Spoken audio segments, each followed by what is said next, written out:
Desde Puebla de Los Ángeles, Estrategia Intelectual, Radio por Internet, Salud, Administración, Finanzas, Economía, Contabilidad, Derecho, Seguridad Social, Tecnología, Liderazgo, Imagen, Psicología y más. Estrategia Intelectual, difundiendo la cultura profesional.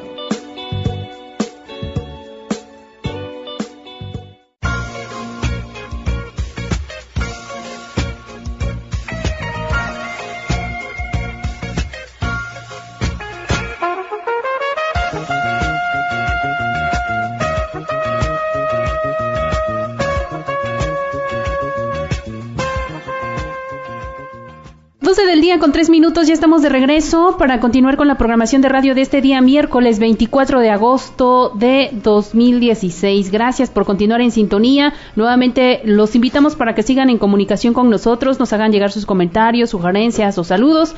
Nos pueden escribir a través de WhatsApp en el 2226-64-6377, pero también a través de redes sociales y Skype. Les recuerdo que nos encuentran como Estrategia Intelectual. Vamos a dar inicio con una emisión más del programa Mundo Empresarial. El tema a tratar en esta ocasión será el pronunciamiento de la Corte acerca de la contabilidad y medios electrónicos. Va a estar muy interesante. Así que los invito para que se queden con nosotros y por supuesto para que nos envíen sus comentarios. Ya se encuentra en el estudio el licenciado Arturo Manzano Nieto, quien dirige este programa, así como también el maestro en contribuciones Carlos Ramírez Sánchez, titular de este espacio. Y como invitado tengo el gusto nuevamente de presentar al maestro Josafat Gerardo Cervantes Pérez. Bienvenidos nuevamente y comenzamos con este programa. Muy buenas tardes. Gracias por la bienvenida, como siempre. Son las 12 horas justamente del día de este miércoles 24 de agosto. Y bueno, efectivamente el tema va a estar bien interesante. Tengo el honor hoy de compartir la mesa con puro maestro, así es que la verdad es que el nivel de la mesa está como para que usted se quede la próxima hora con nosotros. Ya escuchó usted el tema, tiene que ver con el pronunciamiento de la Corte acerca de la contabilidad y medios electrónicos. Es un tema bien interesante, así es que le voy a pedir que nos acompañe y que se quede este ratito a escuchar pues lo que tienen preparados aquí los maestros para comentar. Bienvenidos, buenas tardes, ¿cómo están? Muy bien Arturo, muchas gracias. Pues ya sabes, acá tratando de entender un poco de todas estas cuestiones a veces un poco técnicas que en nuestro programa muchas veces lo dirigimos muchas veces a lo que son la parte de los empresarios y pues ahorita vamos a tratar de explicar un poco acerca de todos estos pronunciamiento que ha habido de ciertas cuestiones de contabilidad electrónica y de medios electrónicos. Por eso es que invitamos nuevamente al maestro Josafat Gerardo para que él nos explique un poco más, porque pues él tiene ahora sí todas las herramientas necesarias para explicarnos toda esta cuestión, ¿no? De lo que vamos a hablar el día de hoy. Y muy buenas tardes a ambos y a Estrategia Intelectual. Muy bien, maestro Josafat, bienvenido, buena tarde. Buenas tardes, Arturo, buenas tardes, Carlos, buenas tardes a todas las personas que nos están escuchando. Gracias por la introducción. El tema definitivamente es un tema muy interesante y que debe de llamar la atención para todos los empresarios, para todos los contadores. Muy bien, pues bueno, antes de entrar en materia, yo quisiera proponerles brevemente que tratemos esta información que se dio a conocer recientemente por las calificadoras que determinan pues la situación financiera y económica del país, y que pues definitivamente dijeron el país no está como, o el horno no está como para bollos. La verdad es que la situación está compleja, y les leo pues rápidamente la información que está publicando el periódico El Universal. Dice que para no perder la calificación soberana, México debe mantener la prudencia fiscal, asegurar que el gobierno pueda controlar y reducir los gastos y conservar la senda de consolidación para poder estabilizar la cifra de la deuda y por supuesto poner orden en Pemex, es lo que advierte Moody's. una de las principales calificadoras a la que el gobierno le ha prendido las veladoras.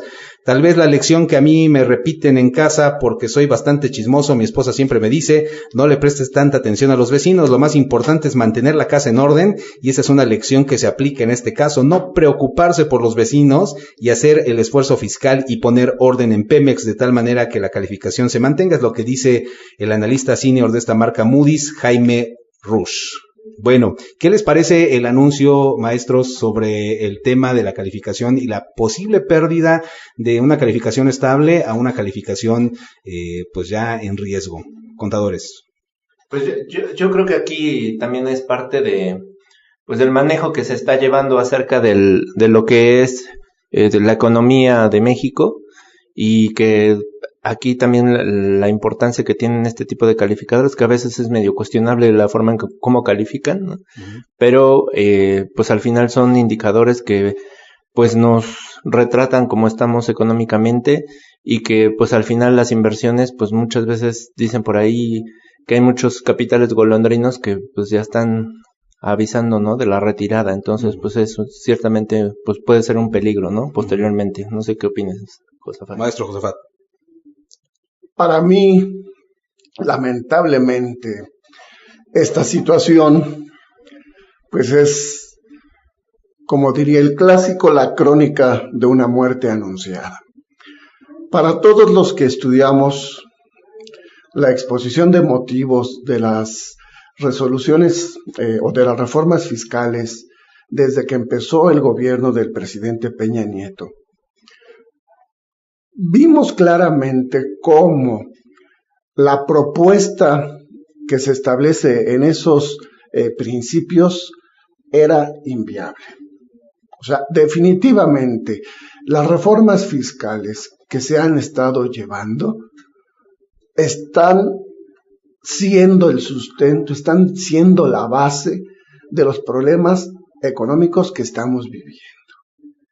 Una reforma fiscal estrictamente recaudadora y fiscalizadora.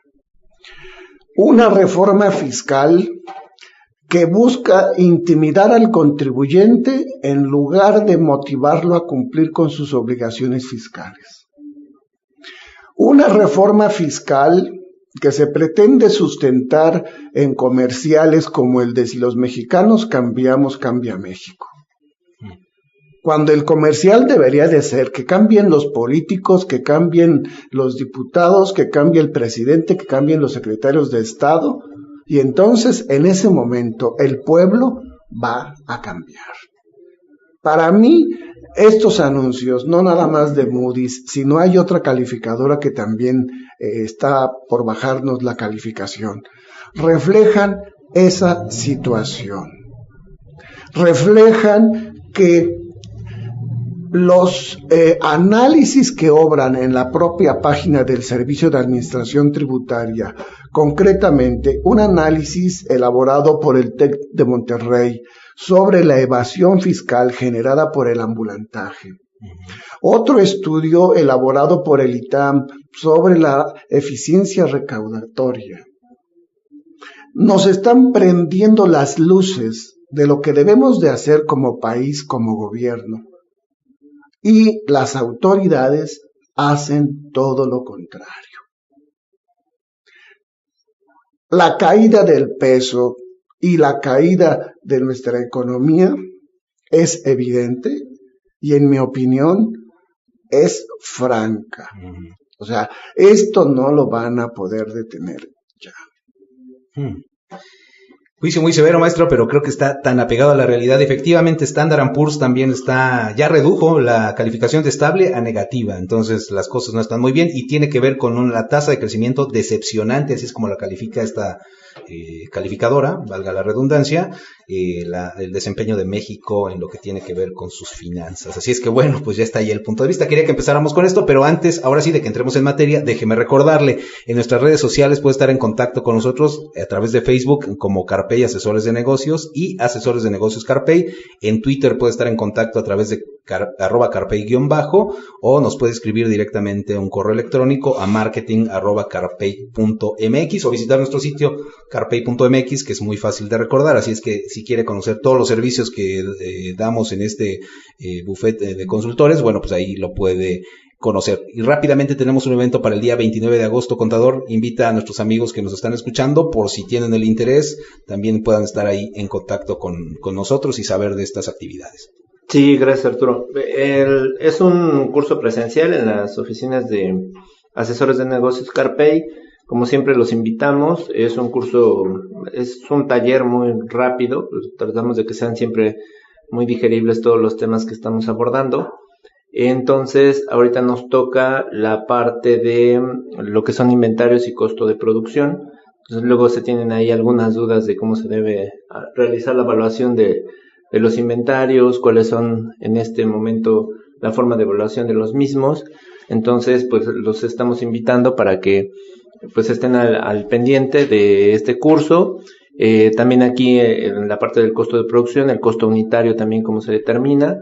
Y son 2 horas y media, 3 horas lo que estaremos ahí compartiendo con todos ustedes, ¿no? Muchas gracias. Muy bien, gracias, contador. Y también los viernes, a partir de este próximo viernes, todos los viernes usted puede también asistir. Va a haber informaciones, pláticas sobre cómo mantener la sanidad financiera, la salud financiera en su casa, cómo le va a ayudar ahí a determinar sus gastos, sus ingresos, cómo hacer una planeación para que el dinero le rinda, a pesar de que gane mucho o poco, le rinda, porque aunque gane usted mucho, si no lo sabe administrar, se le va a ir como agua. Entonces, todos los viernes, si quiere, pónganse en contacto a través de nuestras redes sociales o directamente al correo que ya les decía.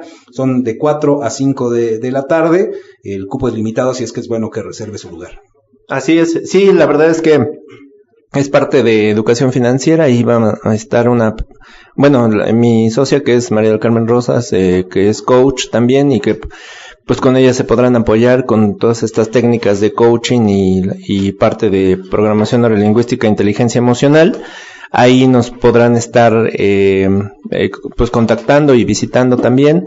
Digo, es un taller que muy ameno y realmente es una práctica como para tener esa disciplina que muchas veces nos falta, ¿no? Es los últimos viernes de cada mes, ahí nos vamos a estar encontrando, ¿no? Con la coach y contadora María del Carmen Rosas. Entonces, pues los esperamos en la oficina. Así es, educación financiera. No se pierda esta oportunidad los viernes de 4 a 5 de la tarde, aparte su lugar. Una vez dicho lo anterior, ahora sí entramos en materia. Maestro Josafat, el pronunciamiento de la Corte acerca de la contabilidad y los medios electrónicos. Yo empezaría por preguntar brevemente, y para los que no conocemos a fondo este asunto, ¿qué es la contabilidad y los medios electrónicos en esta nueva dinámica fiscal en el país? ¿Cómo los debemos entender y qué debemos de tomar en cuenta? Arturo, mira, la contabilidad electrónica, de acuerdo al Código Fiscal de la Federación, está establecida en nuestro país desde el año de 1984. Escuchar a algún colega, a algún contador, a algún abogado o a algún ministro de la Corte, cuando se refiere a que la información que se le va a enviar al SAT a través del buzón electrónico, eso es la contabilidad electrónica, es de verdad una muestra de desconocimiento de nuestro Código Fiscal. En el 84, brevemente, se establecían 3 formas de llevar la contabilidad: de manera manual, de manera mecanizada y en sistemas electrónicos. Es en el 2014, en la reforma fiscal del 2014, donde se elimina el método manual, el método mecanizado, y se deja nada más el de los medios electrónicos. Entonces, las empresas ya llevan su contabilidad electrónica cuando menos desde 1984. La obligación que la autoridad nos impone es la de enviar esa información en medios electrónicos. ¿Sí? Pero con graves problemas, Arturo y Carlos. México siempre copia de los demás y trata de decir que es la novedad. La contabilidad electrónica se lleva en Chile, se lleva en Argentina, o mejor dicho, la información en medios electrónicos para el servicio de impuestos se lleva en Chile, en Argentina, en algunos países de Sudamérica apenas se está implementando la facturación electrónica. Aquí en México se trata de que todos los contribuyentes lleven su contabilidad en medios electrónicos y se le proporcione esa información al Servicio de Administración Tributaria. Un dato que pasa desapercibido. ¿Cuál es? Chile, que es uno de los paradigmas de la contabilidad. En las estadísticas del Servicio de Impuestos Internos de Chile, que aparecen en su página, solamente hay 2.123 contribuyentes obligados. En Chile los contribuyentes deben de pedir autorización del Servicio Interno de Impuestos para llevar o enviar la contabilidad en medios electrónicos. En Brasil, antes de que la contabilidad o el envío de la contabilidad fuera obligatorio para los contribuyentes, 6 meses antes el gobierno de Brasil emitió un decreto por el cual obligaba a toda la administración pública a tener en tiempo real los proyectos y los gastos que se estaban realizando en cada proyecto. Aquí en México queremos saber en qué se gastan o cuánto costaron los segundos pisos del Distrito Federal o cuánto están costando los puentes que se están haciendo en el estado o en la ciudad de Puebla, y es información clasificada. En esos países que han sido el modelo a seguir de nosotros, el acceso del contribuyente, me atrevería a decir que es ilimitado a la información pública. ¿Y por qué? Porque es el mismo dinero del contribuyente el que usa el Estado para satisfacer necesidades. Aquí los funcionarios públicos nos ocultan en qué gastan el dinero que nosotros pagamos o que los contribuyentes pagan. Entonces, todo eso nos lleva a una situación realmente de desviación, ¿sí? Quieren copiar en el extranjero métodos y sistemas que funcionan allá, porque la actuación de los políticos, la actuación del ente público es diferente a como aquí actúa. El último caso que tenemos, la presidenta de Brasil. Yo quiero ver que aquí en México haya una situación parecida con algún gobernador o con algún presidente de la República, con algún secretario. Aquí lo más que puede pasar es que salgan y nos pidan perdón. Yo quisiera pedirle a la autoridad del Servicio de Administración Tributaria que cuando un contribuyente no pague sus impuestos, que vaya el contribuyente, que le ofrezca disculpas y que le prometa que no lo va a volver a hacer y que con eso acabe todo. O sea, la medida entre lo que hace la autoridad y lo que hace el ciudadano son diferentes. Entonces, todo eso va incidiendo en el comportamiento que los ciudadanos y los contribuyentes tenemos. Aquí, volviendo al tema de la contabilidad, aquí se nos pide que todos los ciudadanos o los contribuyentes le informemos, le demos al Servicio de Administración Tributaria, a través del buzón electrónico, la información financiera de la empresa. ¿Qué información financiera? El catálogo de cuentas y las balanzas. Y la autoridad, después del análisis de esa información, podrá requerirnos alguna información adicional. Pero aquí no hay distinciones. Aquí la obligación es para todos los contribuyentes, a excepción de aquellos que usen el portal del SAT y utilicen un programa que se llama, una opción que se llama Mis Cuentas. Entonces, en unos países la implementación es parcial o es voluntaria, mejor dicho. Aquí no las quieren hacer y la están haciendo obligatoria. Esa es la situación de nuestra contabilidad electrónica. Digamos que para entender paso por paso, si ya existe este antecedente de la contabilidad electrónica, lo que hace recientemente es que se generaliza a los pequeños contribuyentes, a las personas físicas, a todo el asunto. A partir de esto hay un amparo, maestro. ¿Quién se ampara? ¿En qué términos se ampara? ¿Qué es lo que está pidiendo que la justicia mexicana no permita que ocurra o que regrese al estado original? ¿Cuál es el objetivo de este amparo? Bueno, todos los contribuyentes, grandes, pequeños, que en un momento dado consideraron que sus derechos humanos, aquí es importante hacer una mención. A partir de junio del año 2011, nuestra Constitución sufrió una modificación muy importante. Hasta antes de junio del 11 se hablaba de garantías individuales. A partir de junio del 11, ya las garantías individuales no existen. Ahora se llaman derechos humanos. Todo esto en concordancia con los tratados internacionales. Bien, entonces todo ciudadano, todo contribuyente que considere que sus derechos humanos están siendo vulnerados, puede recurrir al amparo. Muchos contribuyentes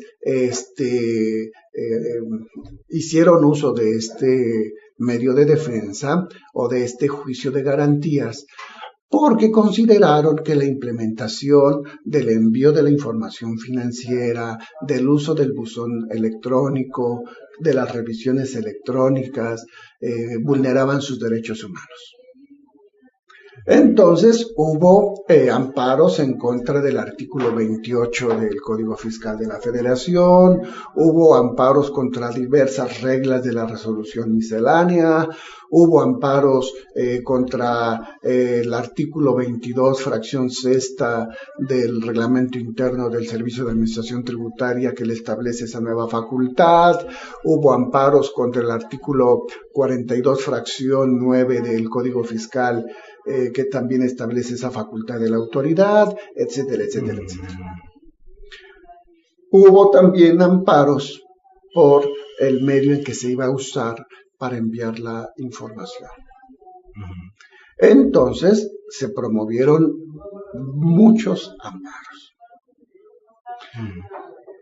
En el transcurso del tiempo, los tribunales fueron emitiendo criterios contradictorios. El primer criterio que surge es el de la suspensión provisional o la suspensión definitiva. ¿Qué es eso? El juicio de garantías es un juicio que tenemos los ciudadanos para que las cosas queden en el estado en el que se encuentran y no se nos haga un mayor perjuicio. Entonces, cuando se promueve el juicio de garantías, el juicio de amparo, se solicita la suspensión del acto que se reclama. Es decir, que las cosas estén así. Para esto, dependiendo la naturaleza del juicio, nos pueden pedir una garantía, cumplir ciertos requisitos. Bien. Hubo tribunales, en este caso tribunales de distrito, o algunos dijeron que sí procedía la suspensión, otros decían que no procedía la suspensión. Hay una contradicción de tesis. Y entonces se dice que sí procede la suspensión. Esta situación a todos los contribuyentes que se ampararon, a los abogados, les dio esperanzas de que se podía echar para atrás la reforma del 14. La Corte emite un acuerdo por el cual les impide a los tribunales ya seguir pronunciándose sobre los amparos para que ella a fin de evitar criterios contradictorios, fije los lineamientos sobre los que se va a resolver el amparo. Y es lo que sucede el 6 de julio en la segunda sala. El 6 de julio en la segunda sala, la Corte emite ya una ejecutoria sobre el amparo en revisión 1287 del 2015, en el que señala, después de haber hecho un análisis de todos los agravios que se hicieron valer, declara dos cosas, esencialmente. La primera dice, el buzón tributario es constitucional. Es un mecanismo de comunicación entre la autoridad y el contribuyente, que va a simplificar, que va a facilitar las cosas, etcétera, etcétera, etcétera. En principio yo diría que sí, y es un comentario. En la práctica, quién sabe. Como auditores sabemos que cuando viene la época de presentar los dictámenes, cuando menos hasta cuando yo presentaba dictámenes, el día del último o los días anteriores, el portal del SAT se saturaba y nos rechazaban los dictámenes y al final la autoridad terminaba dándonos 2 días, 3 días, 4 días más para enviar los dictámenes. Tenemos un caso práctico de un recurso de revocación que se debió de haber interpuesto el 29 de febrero. Fuimos a la oficina del Servicio de Administración Tributaria y en la oficina del Servicio de Administración Tributaria, en las propias computadoras del Servicio de Administración Tributaria, el recurso no pudo ser enviado. Y no tuvimos ningún acuse, ningún comprobante que dijera, oye, lo intentaste pero no pasó, ya inténtalo después. No hubo nada. Tuvimos que ir a la Procuraduría de Defensa del Contribuyente para que ella diera fe de que lo habíamos intentado.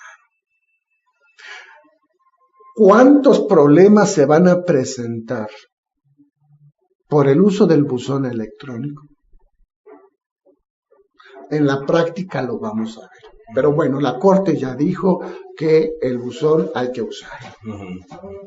La Corte dice también que es constitucional el que se le envíe la información al SAT, que es una forma actual, que es una forma que va a permitir la facilidad de las revisiones, que va a permitir la facilidad de verificar el cumplimiento de los contribuyentes. Entonces, que enviemos la información.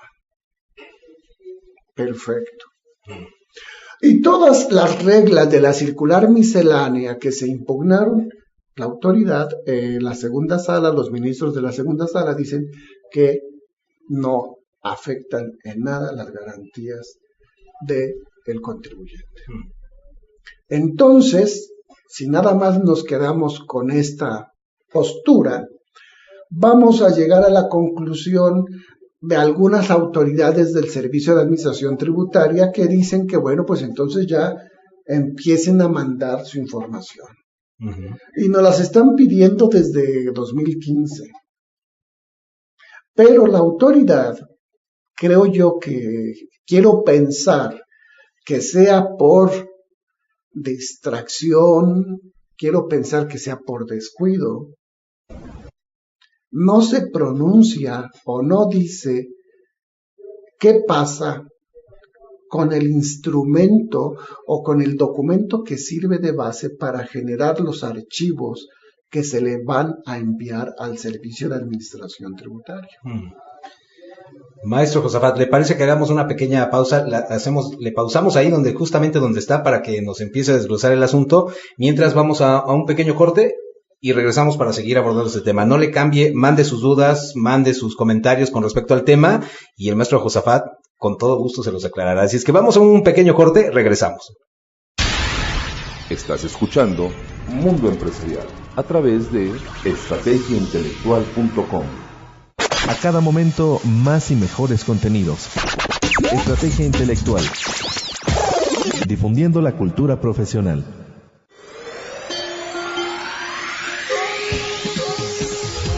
Analiza las obligaciones tanto laborales como de seguridad social a las que se encuentran sujetos aquellos patrones que se dedican a la construcción, participando en el curso en línea Aspectos laborales y de seguridad social para empresas que se dedican a la construcción de forma permanente o esporádica. La cita es el viernes 9 de septiembre a las 10 de la mañana a través de www.estrategiaintelectual.com con valor para la norma DPC y STPS. Expone contador público y licenciado en Derecho Efraín Salvador Miramón. Para más información, comunícate al 01222-785-2471, 785-2473 o 785-2477. Curso en línea, Aspectos laborales y de seguridad social para empresas que se dedican a la construcción de forma permanente o esporádica.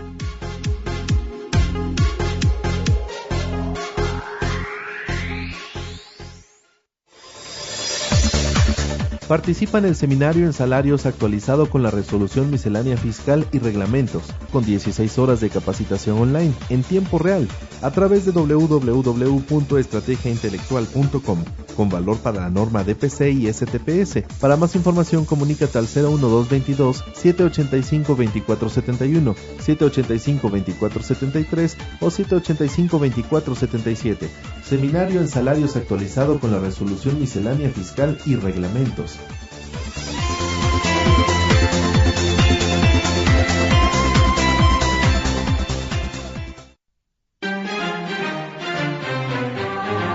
Actualízate.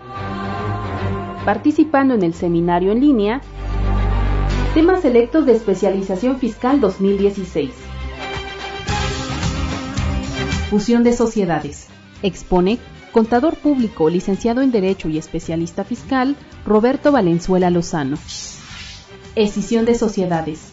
Expone contador público, licenciado en Derecho y maestro en Impuestos, Gustavo Ángel Terán Zacarías. Liquidación de sociedades.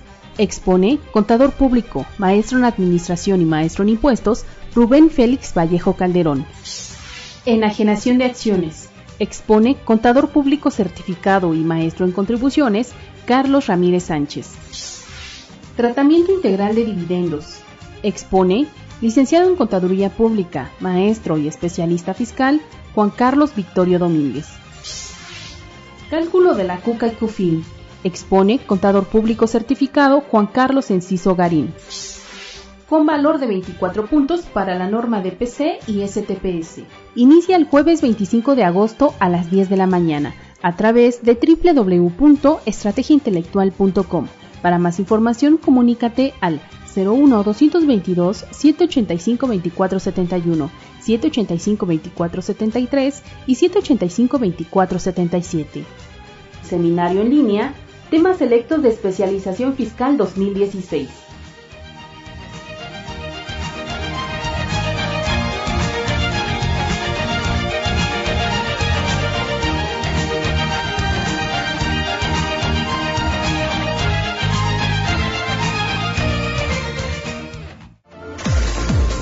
El mejor contenido profesional está aquí.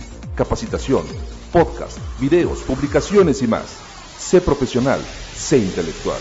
Esto es Estrategia Intelectual. Actualízate, participando en el curso en línea NIF y eConta, su presentación en los estados financieros, impartido por el contador público Martín Rojas Tamayo, este viernes 26 de agosto a las 9 de la mañana, a través de estrategiaintelectual.com, con valor para la norma DPC y STPS. Para más información, comunícate al 01222-785-2471, 785-2473 o 785-2477. Curso en línea, NIF y eConta, su presentación en los estados financieros. Estás escuchando Mundo Empresarial a través de estrategiaintelectual.com.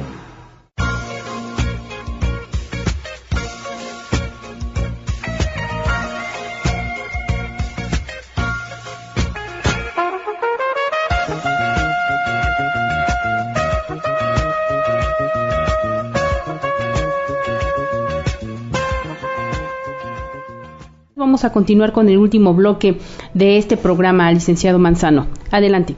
Gracias, Sol. Efectivamente, ya regresamos por aquí. Si escuchara lo que se platica en el corte, algunos oídos estarían zumbando, seguramente están zumbando después de esta plática que tuvimos muy interesante aquí con el maestro Josafat.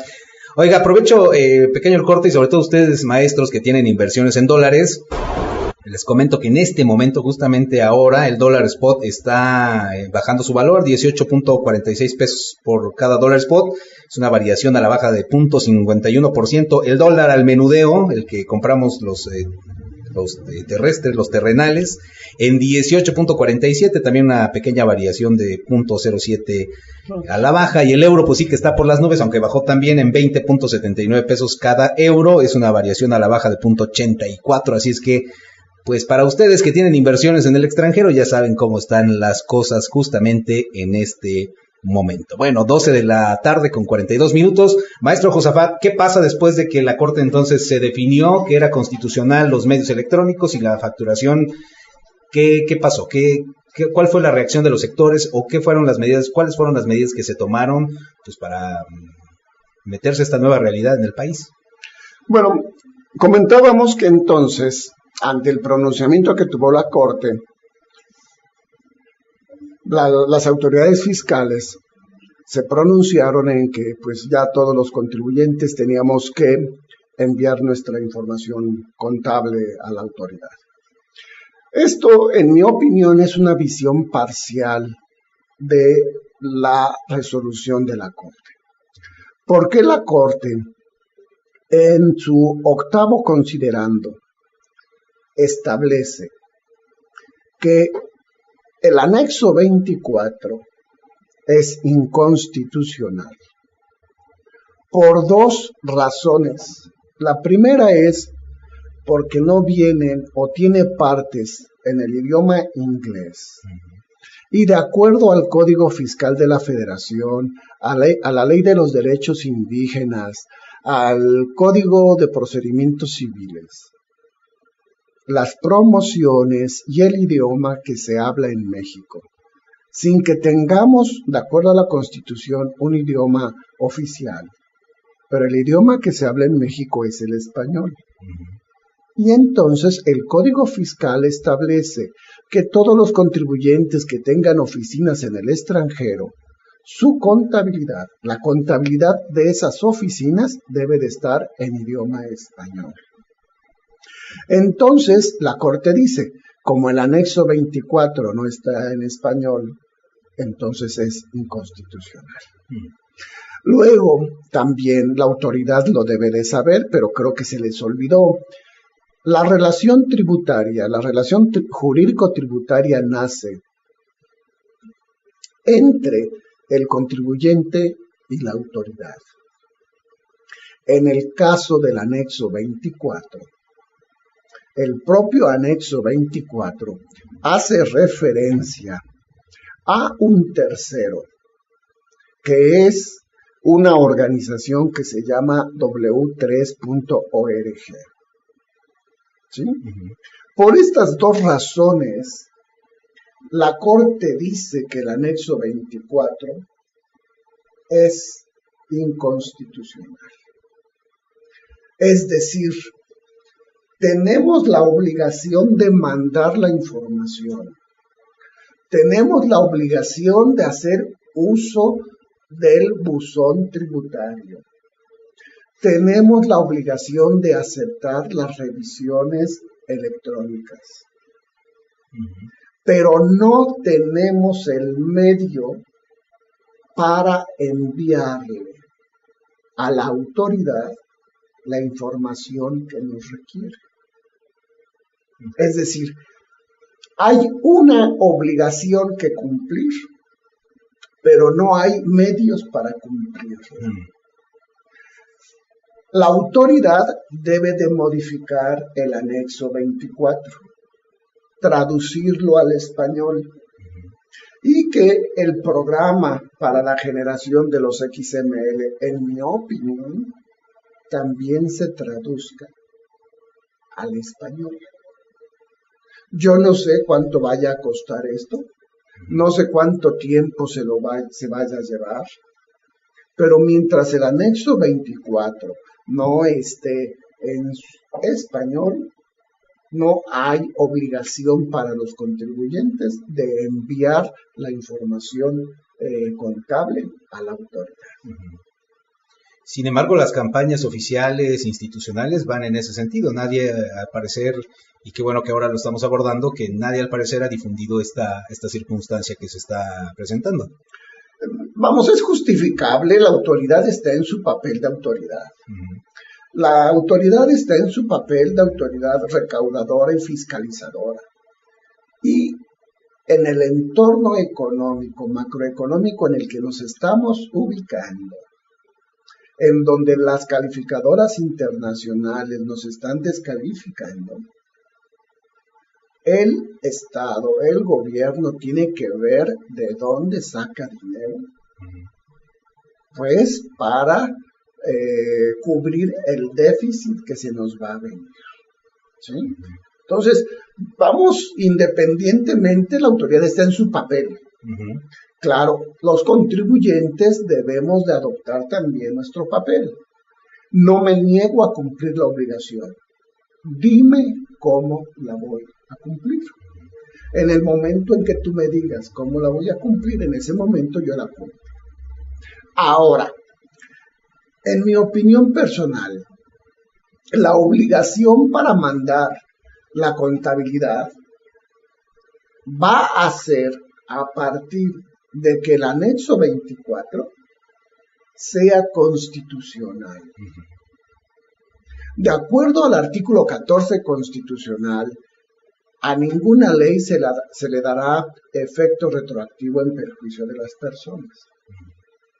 En mi opinión, a partir de que se corrija o se subsane esta inconstitucionalidad, a partir de ese momento, los contribuyentes estaremos obligados a enviar la información.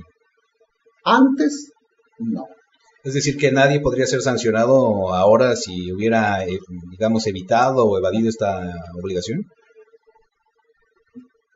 Bueno, antes de la pregunta, en sí también es importante, ¿no? Aquí que el comprender esta parte de lo que menciona aquí el maestro Josafat, que también una de las cuestiones que muchas veces las empresas llegan a perder dinero o a lo mejor no sé, cumplen obligaciones de más, es por esta parte de falta de información, ¿no? Entonces ahorita, por ejemplo, todo esto, como tú dices, la difusión que está haciendo la propia autoridad, pues en sí es seguir recaudando y que esto es obligatorio. Pero también ahorita está esta parte del amparo, o te puedes amparar, ahora sí solicitando o yéndote con todos estos fundamentos y diciéndole a las autoridades pues que el medio pues no es el constitucional, no es el correcto. Entonces acá también es importante saber los costos, ¿no? Porque entiendo que acá ya en un juicio, aquí maestro, también tendría que evaluar la empresa o el empresario acerca de qué conviene más, o irte a juicio o presentar tu información, tu contabilidad electrónica, si a lo mejor lo estás llevando correctamente. Ahí no sé, ¿tú qué opinas, Josafat? Bien, aquí la situación, tenemos que irnos al caso ya concreto. La autoridad va a querer imponernos sanciones por el no envío de la contabilidad. Y vamos, pues, repito, es su función recaudadora. También nosotros como contribuyentes debemos de estar preparados para saber qué vamos a hacer. Si tenemos que el anexo 24 ha sido declarado inconstitucional por la Corte, pues podemos defendernos bajo ese argumento. Y entonces, repito, ya será en cada caso concreto donde deberemos tener la precaución o tener el tino de ver qué es lo que más le conviene a la empresa. Un juicio de amparo, el juicio de amparo sería exclusivamente para aquellas empresas de reciente creación. Para todas las demás empresas que ya existen, en mi opinión, ya no hay término para la presentación del juicio de amparo. Pero el juicio de amparo no es un medio extraordinario. Hay otros medios de defensa establecidos en el Código Fiscal de la Federación que nos permiten defendernos. Tenemos un recurso de revocación, tenemos un juicio de nulidad que podemos hacer valer contra la multa o contra el requerimiento de información que nos realice la autoridad. O sea, el contribuyente no está desamparado. Tiene elementos legales, tiene dispositivos legales, tiene medios de defensa que le permiten hacer valer sus derechos.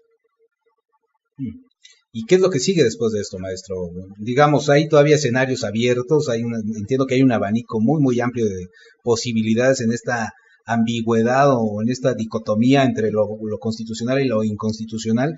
¿Qué sigue? ¿Hacia dónde vamos a llegar? ¿Qué está haciendo la autoridad para corregir este asunto y hacia dónde tendríamos que ir los ciudadanos para no justamente incurrir en un asunto de omisión y que a la larga o en el mediano plazo resulte pues perjudicial para los contribuyentes? Yo creo que realmente debemos de ver el problema de fondo. O sea, no debemos de quedarnos en los árboles que vemos aquí enfrente, que nos tapan la realidad. Para mí, eso es lo esencial. Podemos recurrir, así como el Servicio de Administración Tributaria o la Secretaría de Hacienda y Crédito Público cada año hacen, basarse en análisis de la organización económica, basarse en estadísticas. Así también los ciudadanos podemos hacer para tratar de influir en esta situación. Voy a poner un ejemplo. Mire, en la reforma, en la exposición de motivos del año 14, que se envió al Congreso en el año 2013, Hacienda manejó estadísticas correspondientes al año 14, en septiembre, octubre del 13. Yo sé que Hacienda tiene una bola de cristal en donde puede ver el futuro. Y yo sé que no nos va a pasar nada porque Hacienda en esa bola de cristal ya dilucidó que iba a venir esta crisis y nos van a sacar adelante. O sea, yo estoy confiado en la autoridad. Nada más que quien hace las estadísticas en México es el Instituto Nacional de Geografía y Estadística. Y las estadísticas del año 14 fueron publicadas en mayo del 15. Yo no me explico cómo es posible que el SAT haya utilizado una estadística del año 14 en el año 13, cuando la autoridad encargada de eso la publicó hasta el año 15. ¿Sí? Ese como por ejemplo. Otro ejemplo que para mí es evidente. Si vemos las estadísticas del INEGI en el uso del Internet, la última estadística del INEGI señala que el uso del Internet para la comunicación con la autoridad es muy baja. Pero, por otro lado, Hacienda argumenta en sus documentos que las obligaciones fiscales en México se pueden cumplir por Internet en un 94%.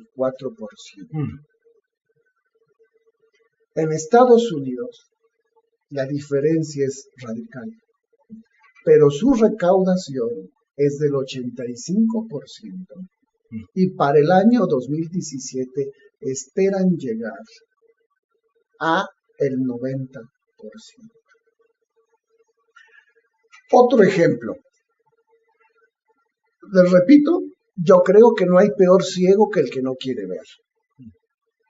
Si ustedes consultan la página del SAT en el área de transparencia, van a ver estudios que el SAT ha mandado a hacer a distintas universidades, a la UNAM, al TEC de Monterrey, al ITAM. Viene ahí el costo de cada estudio y se puede acceder a los mismos. Bien, hay un estudio sobre la evasión fiscal generalizada o generada por el ambulantaje. La última estadística que tenemos sobre la informalidad demuestra que no ha disminuido, que se ha incrementado. Cuando en la exposición de motivos del año 14 se decía que se iba a disminuir. Las autoridades hacendarias en todo el año pasado han cacareado que los ambulantes han disminuido, cosa que en la realidad es falso. En un estudio elaborado por el Tecnológico de Monterrey que se llama Estudio de Evasión Fiscal Generada por el Ambulantaje, si lo analizamos, nos vamos a dar cuenta que el 29% terminó la educación primaria de las personas que se dedican al ambulantaje y el 35% la secundaria. O sea, que digamos que los ambulantes son analfabetos,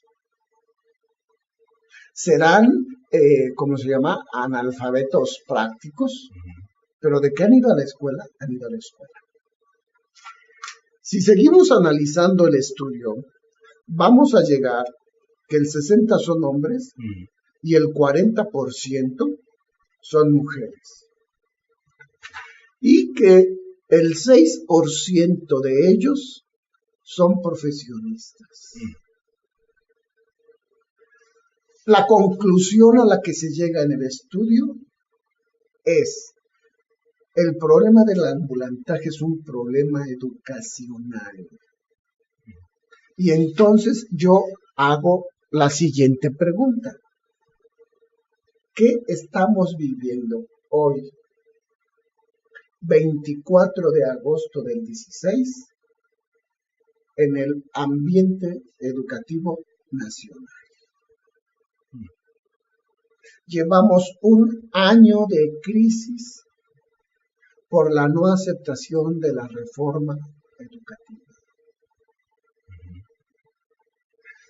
Hacienda tiene el diagnóstico. El problema es educativo. Bueno, ¿por qué no se fajan? ¿Por qué no actúan? Y resuelven el problema educativo. O sea, la autoridad no quiere enfrentar la realidad. Vivimos un problema de corrupción generalizado. A Fox lo crucificamos por unas toallas de 400 pesos.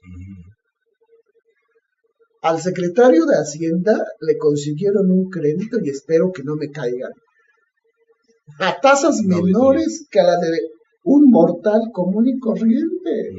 Y todavía pagó con un cheque posfechado. O sea, yo quisiera que me presentaran a un empresario que me hiciera ese favor. Vamos, no le pago el 6, le pago el 7%. ¿Sí? Entonces, yo creo que nuestro problema existencial o nuestro problema recaudatorio fiscal es por una mala visión de la autoridad, en donde le preocupa recaudar y no convencer al contribuyente de que debe de pagar impuestos.